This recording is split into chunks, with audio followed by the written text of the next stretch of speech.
بسم اللہ الرحمن الرحیم۔ آپ دیکھ رہے ہیں میرا یوٹیوب چینل۔ میں نسیم فاروق۔ اس چینل کو سبسکرائب کریں اور بیل آئیکن کے بٹن پہ کلک کریں۔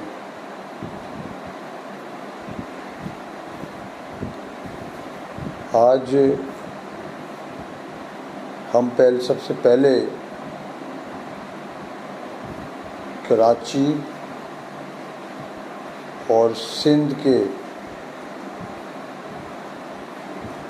مسائل پہ گفتگو کریں گے، جو کہ بڑے گمبھیر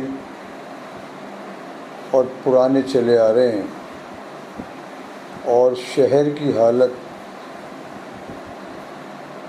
انتہائی مخدوش، روڈوں کا بیڑا غرق، جگہ جگہ بڑے بڑے گڑھے، کھڈے، نالوں پہ انکروچمنٹ، جبکہ کچھ مہینے پہلے یا گزشتہ دنوں میں سپریم کورٹ نے اس پہ ایکشن بھی لیا تھا اور کچھ عمارتوں کو گرایا کا حکم بھی صادر کیا تھا، مگر اس کے باوجود شہر کے اندر نالوں کا برا حال ہے۔ برسات میں جو بیڑا غرق نالوں کا، جس سے روڈیں جو رہی صحیح تھی وہ بھی بہہ گئی ہیں۔ مقصد کراچی جو اس پورے ملک میں سب سے خوبصورت اور روشنیوں کا شہر کہلاتا تھا، آج وہی شہر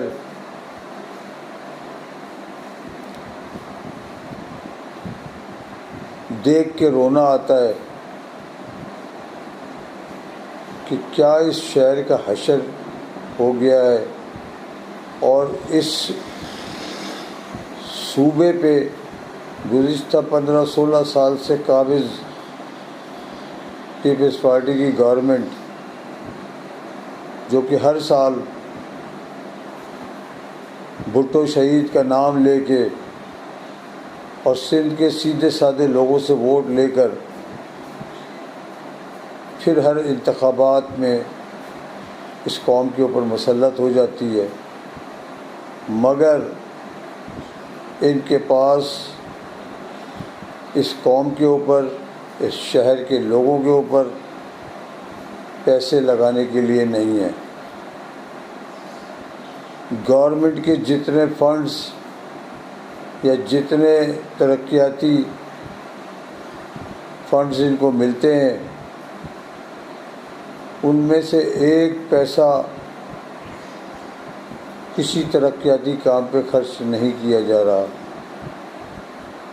یہاں جس ادارے میں چلے جائیں، بلدیہ میں کہ کسی ادارے میں جا کے دیکھ لیں، نہ پانی کا نظام صحیح ہے، نہ نکاسی آب کا نظام صحیح ہے، نہ سیوریج کا نظام صحیح ہے، فائر بریگیڈ کا نظام صحیح نہیں ہے۔ ہر جگہ پہ جو معاملات ہیں وہ اپنا منہ چھڑا رہے ہیں۔ مشینری ساری برباد پڑی ہوئی ہے، نئی نئی مشینریاں منگاتے ہیں، اس کے بعد اس شہر کے لیے اتنی خوبصورت پہلے بھی بسیں منگائی گئیں جو کہ اسکریپ ہو کے کھڑی ہوئی ہیں گورنمنٹ کے سرکاری اس میں جگہوں پہ، وہ چلنے کے قابل بھی نہیں ہیں۔ ہم اس حکومت سے یہ پوچھنا چاہتے ہیں کہ بھائی اگر آپ کو فنڈ مل رہے ہیں تو آپ اس پہ کچھ تو لگاؤ، نہ کہ اس پہ آپ وہی حال اس شہر کراچی کا ہے، وہی حال حیدرآباد سکر کا ہے، وہی حال بھٹو کے آبائی شہر جو کہ جس کے نام پہ ووٹ لیا جاتا ہے ہر الیکشن میں، ان کے پاس جا کے ووٹوں کی بھیک مانگتے ہیں، اور پھر وہ سیدھی سادی قوم ان کو پھر ووٹ دے دیتی ہے بھٹو کے نام پہ۔ اس شہر میں جا کے دیکھ لیں اس شہر میں کیا ہو رہا ہے۔ اس شہر میں بھی کراچی سے بدتر حال ہوا ہے کہ کہیں کوئی پیسہ نہیں لگا رہے، کہیں پہ کوئی پیسہ نہیں لگ رہا، جو کہ انتہائی افسوسناک عمل ہے، انتہائی افسوسناک عمل ہے۔ ایسا نہیں ہونا چاہیے۔ یہ اسلامی جمہوریہ پاکستان کا سب سے بڑا شہر ہے، جو روشنیوں کا شہر کہلاتا تھا۔ اس شہر کے ساتھ اس موجودہ گورنمنٹ نے جو 16 سال سے ہم پہ مسلط ہے، خاص کر کراچی کے ساتھ جو سوتیلی ماں کا سلوک ہو رہا ہے، اس سے پہلے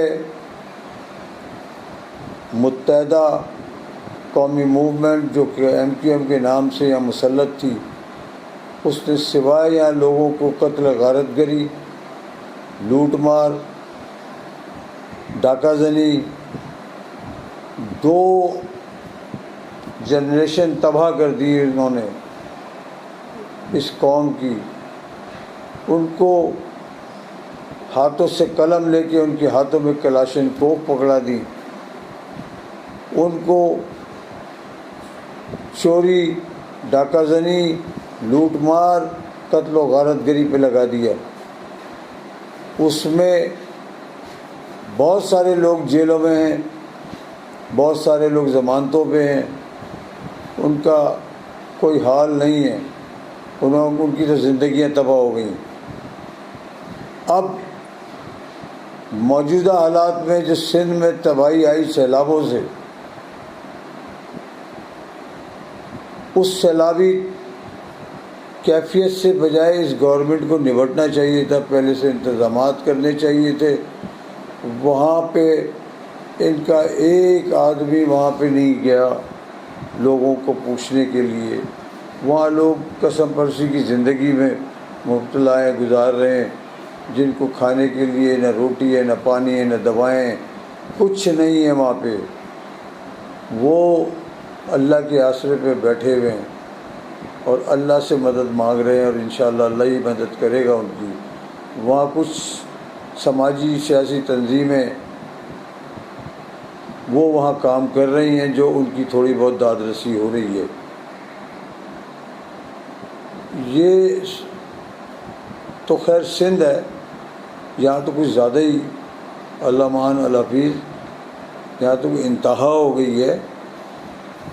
اور مگر پورے ملک کا یہ حال ہے، پورا معاشرہ تباہ ہو کے رہ گیا ہے، کرپشن میں مبتلا ہو گیا ہے۔ اقتدار کے ایوانوں سے لے کر ایک عام آدمی بھی کرپشن میں ملوث ہے۔ ہمارے ادارے انتہائی کرپٹ ہو چکے ہیں، صرف اور صرف لوٹ مار اور لوٹ کھسوٹ کے علاوہ ہمارے اداروں کو بھی کوئی کام نہیں ہے۔ ان کو کوئی غرض نہیں ہے کہ قوم مر رہی ہے، بیمار ہے، لٹ رہی ہے، جو کچھ ہو رہا ہے ان کو اس سے کوئی غرض نہیں ہے، نہ حکومت کو نہ اداروں کو، سوائے ایک لے دے کے ہماری پاک افواج، وہ بھی کتنی ظاہر ہے ملک کی حالت بارڈر پہ خطرناک ہے، افغانستان کے بارڈر پہ، ہندوستان کے بارڈر پہ۔ آج خدا نہ کرے کوئی ایمرجنسی ہو جاتی ہے تو وہ فوج ان سیلابی لوگوں کو بچائے گی یا وہ بارڈر کو دیکھے گی جا کے؟ یعنی اس مقام پہ لا کے اس ملک کو کھڑا کر دیا ہے کہ بس اللہ چلا رہا ہے اس ملک کو۔ پھر جو معیشت کا بیڑا غرق ستیہ ناش کر دیا ہے اس امپورٹڈ گورنمنٹ نے، یہ بھی اپنے اناروں کے لیے آئے تھے، یہ تو صرف ایک بہانہ تھا کہ مہنگائی مہنگائی مہنگائی کر کے اس کو پچھلی حکومت کو گرانا تھا اور اس سے اقتدار چھینا گیا، اس سے اقتدار غیر ملکی سازش کے تحت اس سے اقتدار چھینا گیا، چھین کے انہوں نے اپنی کرپشن کو مزید دوام بخشنا تھا، مزید لوٹ مار کرنی تھی، جو گزشتہ 30 سال سے انہوں نے لوٹ کھسوٹ، منی لانڈرنگ اور اس ملک کا، اس غریب قوم کا سرمایہ، اس ملک کا سرمایہ لوٹ کے یہ بیرون ملک لے گئے۔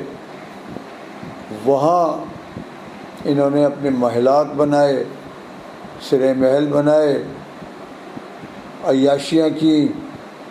اب ان تمام پرانی کرپشن جو 30 سال میں کی، اس پہ انہوں نے NRO 1 لیا پرویز مشرف سے۔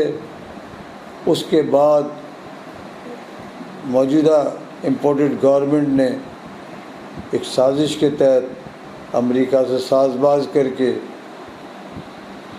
اپنی حکومت قائم کی اور عمران خان کی حکومت کو گرایا، اور ووٹ آف نو کانفیڈنس کے ذریعے وہ اس حکومت پہ اور عوام پہ مسلط ہو گئی۔ اس کے بعد انہوں نے 5 مہینے میں جو مہنگائی کا حال کیا ہے، کون سی چیز ہے جو عام آدمی کی دسترس سے باہر ہو گئی ہے؟ پیٹرول کیا، بجلی کیا، گیس کیا، دالیں، چینی، آٹا آج دیکھیں 2400-2500 روپے کا کراچی میں مل رہا ہے 20 کلو کا، جو کہ 50 روپے کلو اور 100 روپے کلو میں آج 2400 روپے کا 20 کلو کا آٹا مل رہا ہے۔ تیل مہنگا، دالیں مہنگی، غرض ہر چیز میں آگ لگ گئی۔ پیٹرول دنیا میں کم ہو رہا ہے، دنیا میں پیٹرول کی قیمت گر رہی ہے، ڈیزل کی۔ یہ اپنی جیبیں بھر رہے ہیں، عوام کا خون چوس کے اپنی جیبوں میں وہ پیسہ ڈال رہے ہیں، ان کو کوئی پوچھنے والا نہیں ہے۔ یہ آزاد ہیں یہ لوگ؟ یہ کس قانون اور کس آئین کے تحت ان کو لایا گیا ہے؟ ہماری عدلیہ، معزز عدلیہ، بڑے احترام اور ادب کے ساتھ میں کہہ رہا ہوں کہ وہ یہ سب کچھ دیکھ رہی ہیں، ان کی ناک کے نیچے ہو رہا ہے۔ یہ کیا ہو رہا ہے؟ کیا مذاق ہو رہا ہے اس قوم اور اس ملک کے ساتھ؟ کوئی پوچھنے والا نہیں ہے۔ ہماری اسٹیبلشمنٹ وہ اپنے آپ کو نیوٹرل کہہ کے ایک سائڈ پہ کہ جی وہ نیوٹرل ہے جی۔ ارے نیوٹرل ہونے کا یہ مطلب تھوڑی ہے، اگر خدا نہ کرے بارڈر پہ انڈیا حملہ کرتا ہے یا افغانستان سے کوئی چڑھائی ہوتی ہے تو آپ اس وقت نیوٹرل رہیں گے؟ آپ یہ تو اندرونی ایک طرح سے ملک دشمن ہمارے اندر گھسائے ہیں، میر جعفر اور میر صادق کی شکل میں۔ تو ان کا مقابلہ، ان کا سدباب، ان کے جو بھی ہے ان کو ان کے انجام تک پہنچانا بھی تو اسی اسٹیبلشمنٹ اور مقتدر حلقوں کا کام ہے، جو طاقتور ادارے ہیں ہمارے۔ وہ کب ان کو ہوش آئے گا، کب وہ جاگیں گے؟ ان کو اب میرا خیال ہے ٹو مچ لیٹ، بہت ہو گیا، بہت ہو گیا۔ اب ان کے خلاف انہوں نے کیا کچھ نہیں کیا کہا موجودہ اسٹیبلشمنٹ اور افواج پاکستان کو۔ انہوں نے وہ سب کچھ کہا جو کہ نہیں کہنا چاہیے تھا۔ اس پاک فوج کے خلاف انہوں نے گالیاں تک دی ہیں موجودہ چیف آف آرمی اسٹاف کو۔ اس کے باوجود ہمارے آرمی چیف برداشت کرتے رہے اور ہر چیز کو اگنور کرتے رہے۔ انتہا ہوتی ہے۔ وہ لٹیرا اشتہاری لندن میں جو بیٹھا ہوا ہے، اربوں خربوں روپے کی چیٹنگ کر کے یہاں سے گیا ہے، اس نے کیا کچھ نہیں کہا، اس کی بیٹی نے کیا نہیں کہا، اور جتنے مسلم لیگ نون کے لوگوں نے، انکلوڈ آصف زرداری نے، سب نے مل کے جتنا اس اسٹیبلشمنٹ کو اور اس ملک کے اداروں کو کمزور کرنے کی کوشش کی ہے، کسی نے نہیں کی آج۔ اور وہ سارا ملبہ عمران خان کے اوپر ڈالا جا رہا ہے کہ وہ فوج کا مخالف ہے، وہ ملک کا غدار ہے، وہ دہشت گرد ہے۔ ایسا نہیں ہونا چاہیے۔ آج اس کا سدباب اگر نہ کیا گیا تو وہ وقت خدا نہ کرے وہ دور نہیں ہے کہ ہمیں پھر مشرقی پاکستان کی تاریخ نہ دہرانی پڑ جائے، اللہ نہ کرے۔ یہ ملک بڑی قربانیوں سے حاصل کیا ہے، یہ ملک کے لیے بڑی قربانیاں دی ہیں ہم نے، آج اس ملک کو بچانا بھی ہم لوگوں کا کام ہے۔ ان چور، لٹیرے، بدماش، ہسٹری شیٹر، قاتل جتنے ہی گورنمنٹ میں بیٹھے ہیں، مچھڑ، رانا ثناء اللہ جو اتنی بڑی بڑی بھرکیاں مار رہا ہے کہ اسلام آباد تو آؤ، اسلام آباد میں کیا کرے گا؟ پبلک کے اوپر گولیاں برسائے گا، کتنے لوگوں کو مارے گا؟ یہ ان کو منہ چھپانے کے لیے جگہ نہیں ملے گی۔ پھر ایک لے دے کے جو رہ گئی تھی کسر، وہ آڈیو لیک ہونا شروع ہو گئی ہیں، اور اس میں اس حمام میں سارے ننگے ہوتے جا رہے ہیں۔